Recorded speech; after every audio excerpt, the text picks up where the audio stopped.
Breaking news. Rufai responsible for banditry killings in Kaduna State, Nigerian Labour Congress and Oshomole says.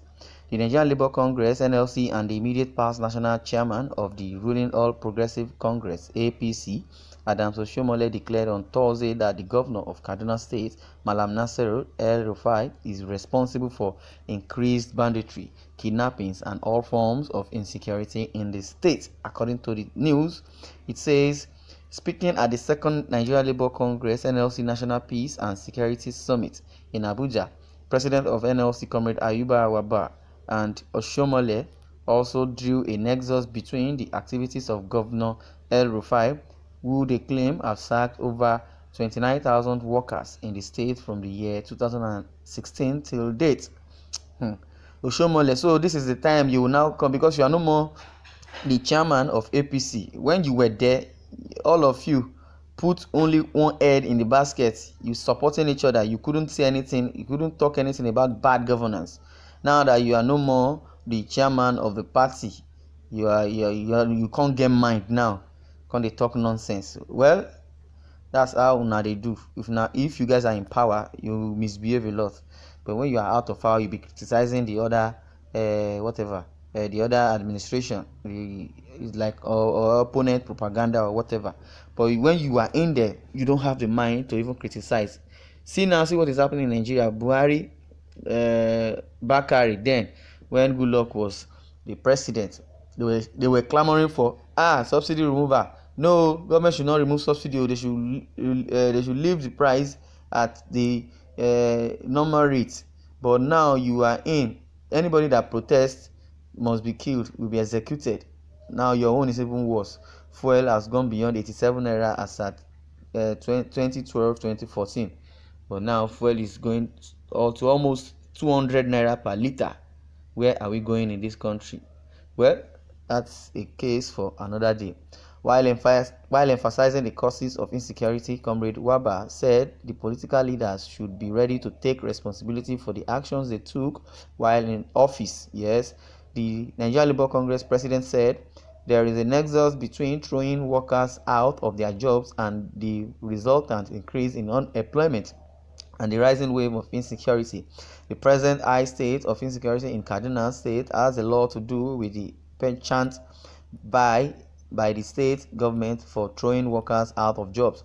As we speak, from 2016 to date, over 20,000 workers have been thrown out of their jobs in Kaduna State. Also, tuition fees in Kaduna State have been increased by 100%. What this means is that many Nigerian of the poor workers will not be able to attend good schools, while the children of the rich are sent to study outside the country. The implication is that these children who dropped out of school will now be used by bad elements to perpetrate insecurity in the country.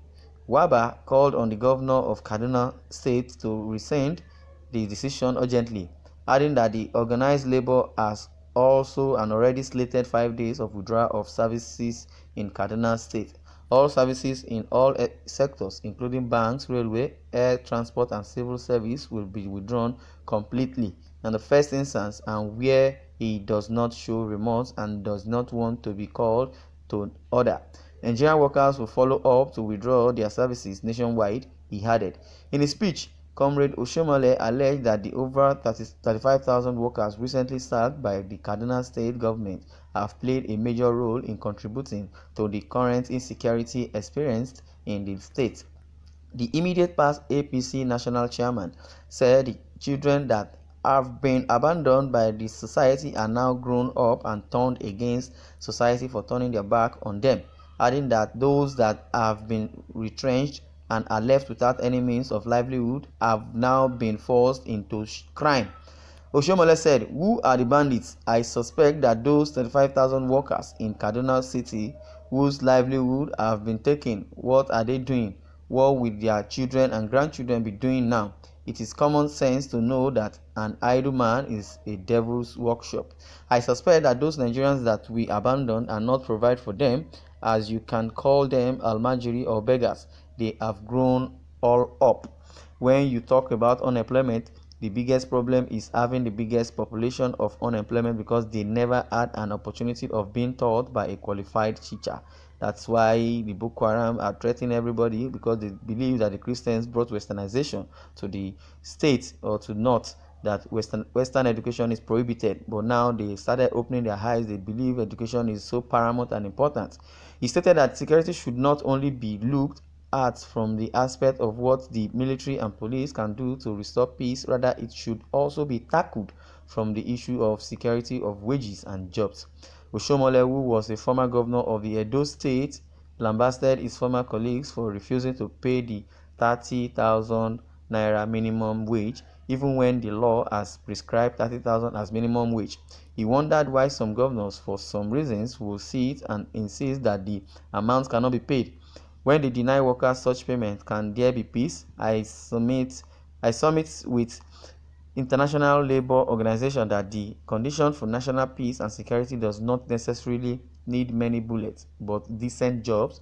But when you are in an environment where jobs are being killed, jobs that do not exist cannot even be decent, he said. Oshomole, when you were the governor of Edo State, how many jobs did you create? How many empowerment did you give the people of Edo State? Why is it that it was only one tenor or thereabouts that you spent and you were moved out of your power?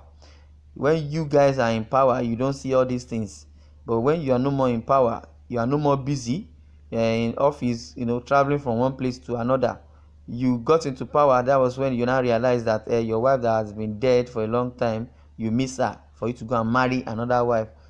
You don't even play around Nigeria. He went as far as what was it called, Cape Verde, to go and get a woman for himself, spending lavishly, spending Nigerian money. Now that you are broke, I believe that because you are no more busy. Then you were busy, touring, doing all sorts, anything you like. Now they do.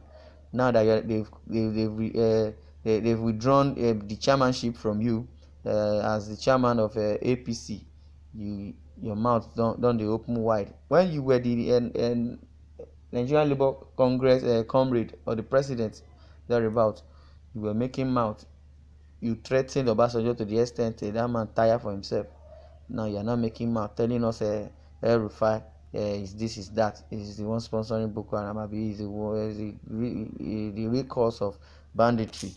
All you politicians, better be careful. But notwithstanding, let's quickly go through comment section. Let's see what people have been reacting about and what they would say. Well, Oshomole, the man with no sense of honor. While he was APC chairman, Rufai's action didn't matter. Now it's payback time. Our incapacitated president will be your next target. Stupid blood-sucking APC murderers. NLC stand up for Nigeria. Power drunks. I never for once liked Rufai of Kaduna. He too assembly imposing. I honestly at times wish these bandits or terrorists could just launch onto these kinds of personalities. They should be made to face the horror of their creation, so they realize that they are not untouchable. Wicked man. Finally, somebody says now Oshomole is beginning to get his senses back and direction back. This is the duty of man towards God, to defend the truth as well as the less privileged. You are listening to Independent TV 7. I would like you to lay your comment and don't forget to share this news, and don't forget to subscribe to our YouTube channel. Thank you for listening and God bless you.